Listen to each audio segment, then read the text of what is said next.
We're going to kick things off with our top story, and tonight's comes with an announcement. This week, a hot new bombshell enters the villa. Don't call me up. Yep, we're welcoming a bombshell new part of the show today, our new series, Love Life, where we dig into how Americans are dealing with the changing dating landscape. And to start off, I'll be taking y'all down the rabbit hole of reality dating shows to explore how the love we watch on screen reflects how we love in real life. Let's dive right in. Reality TV in general has a long history. A show titled Candid Camera, which premiered on ABC back in 1948, holds the Guinness World Record for being the first TV reality show. You're on Candid Camera. Y'all remember that one? For the uninitiated, it was essentially a prank show that involved playing practical jokes on unsuspecting members of the public and filming their reactions. While there wasn't much dating going on Candid Camera, from what I remember, it was the origin of the voyeurism that feeds modern America's appetite for reality content. It wasn't until 1965 that a reality love show, ABC's The Dating Game, first tried to take on Cupid's role. From Hollywood, the dating capital of the world, in color, it's The Dating Game. Each episode featured an eligible single looking to go on a date with one of the other contestants. The catch? The potential partners remained out of sight, while the eligible bachelor or bachelorette made decisions based solely on their anonymous interactions. Sound familiar? It's pretty much the same concept as Netflix's Love is Blind, which first aired in 2020. But, without the modern twist of talking pods and the 24/7 immersion where contestants live together in a home. In the more than half a century since The Dating Game premiered, reality dating shows have become a behemoth in their own right, and their continued evolution with the times shows they're probably here to stay. I think dating shows tap into a number of things that make us completely addicted to them, absorbed by them, fascinated by them. That's Andy Dinner, the writer behind Reality Blurred, a blog where he chronicles and comments on the latest the reality TV genre has to offer. I think what has really sustained dating shows overall, especially the Bachelor franchise, which is the big one, of course, is that it's turned into this ongoing soap opera. By bringing back popular characters viewers have been attached to, Dennert says the dating reality TV genre is able to keep viewers hooked onto the story. But as much as they appeal to us, do they also reflect how we view love and relationships? In other words, how realistic is romance in reality TV? Dennert said that while the shows are not literally scripted, they're not quite real either. There's all kinds of components to reality TV shows, and every single one of those components introduces a possibility of artificiality and a lack of reality. So that starts with the concept for the show and how realistic is this format. And then when you cast people, are you casting people who are representative of average viewers or people in the region in which you're producing this show? Or are you looking for super attractive people who are extremely outgoing and type A? When you're on set and filming, everything from the way someone acts in front of the camera to the way the cameras film them can affect how we see people. Dennert also said pre-production plans and post-production editing can play a big role in what we see as representations of love and relationships on TV. When you think about the big money behind the scenes, that pre-production and editing effort makes sense. Reality TV is a money-making industry, and some of the most viewed dating shows pull in millions of viewers. Take, for example, the latest seasons of ABC's The Bachelor and The Bachelorette, which pulled in an average of 3.6 and 2.8 million viewers respectively. Viewership for streaming services is calculated differently, but Netflix said its Love is Blind was viewed by 30 million member households. But while raking in viewers and cash for producers, it's also a genre that's influenced society's idea of love in general. The shows often feature the common romance tropes of soulmates, or Prince Charming, or love at first sight, or all of them together. Decisions are dramatized to an extent that kind of reflect fairy tale aspirations and concepts.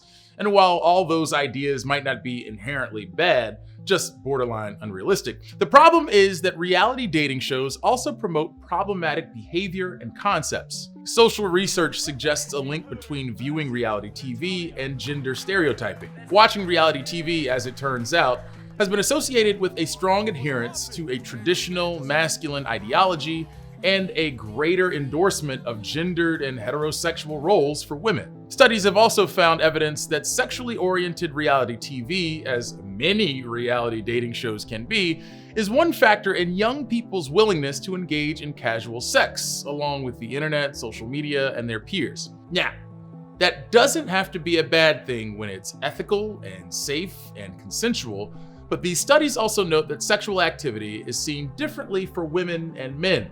It's often viewed as empowering for the men, but on the other hand, lowers sexual agency for women. I think in dating shows, you get a lot of sexualization, especially of women, because again, that's something that happens in our culture and that gets mirrored and then perhaps amplified by a reality TV show. And I think most importantly, in casting, we don't really see most shows reflective of what America looks like for American reality TV shows. Hollywood can sell young and sexy, and therefore you're going to see that more in a dating show. That treatment of women and depiction of gender norms can have a real impact on young viewers especially. There hasn't been too much research into the effects of dating shows in particular, but one small Australian survey involving single people who watch reality dating shows found 54% of respondents learn about relationships from reality TV shows about love. 48% said they feel reassured that there are other people who are also looking for love. And just over 1/3, 37%, agreed with the claim that you can see yourself and your relationship in reality TV shows about love. Another poll conducted by YouGov found that while 56% of Americans believe reality TV has a negative influence on society, and 58% think reality dating shows in particular are heavily scripted, 65% of Americans also indicated that they're interested in appearing on at least one of reality TV's many genres.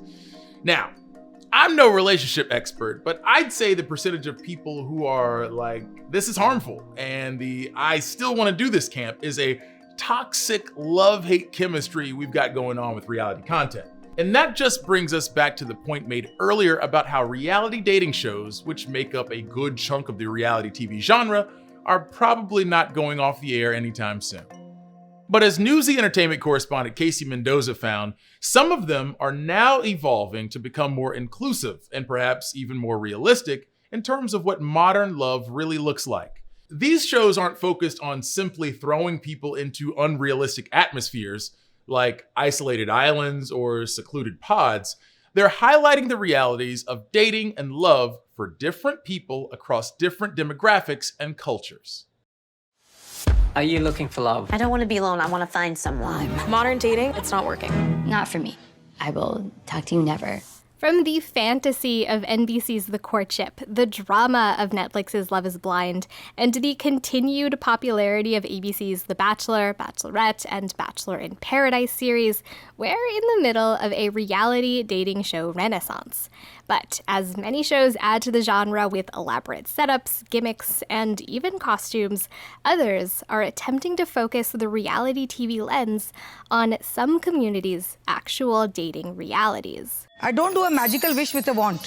Series like Netflix's Indian Matchmaking and Love on the Spectrum aren't throwing people into unrealistic dramas or gimmicky competitions in order to find love. In India, the marriages, they are between two families. Indian Matchmaking uses the reality show format to highlight arranged marriages in Indian communities today. It follows Mumbai's real-life top matchmaker Seema Taparia, and its latest season was one of Netflix's biggest summer releases worldwide.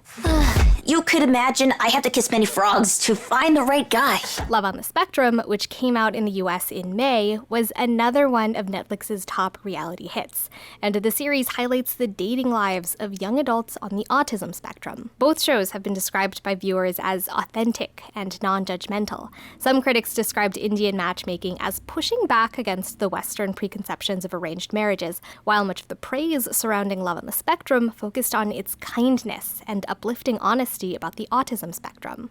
Past studies have shown that reality television may have an effect on viewers' perceptions of reality, especially when it comes to relationships. Older series like MTV's The Real World have helped normalize conversations about dating within the LGBTQ community. That's why shows like Indian Matchmaking and Love on the Spectrum have garnered so much attention for clinging to a sense of reality and authenticity. But amid the praise is some division. Critics have also called Indian Matchmaking elitist, as it only focuses on rich families. And while it examines the practice of arranged marriages, it doesn't fully acknowledge the realities for some of classism, misogyny, and colorism. Meanwhile, some critics of Love on the Spectrum acknowledge the show's well-meaning wholesomeness, but also describe its framing as infantilizing and riddled with bad advice. For audiences, those issues of representation mean Indian Matchmaking and Love on the Spectrum aren't truly realistic reflections of finding love, but they're still steering the genre of reality dating shows in a more realistic and diverse direction. Casey Mendoza, Newsy.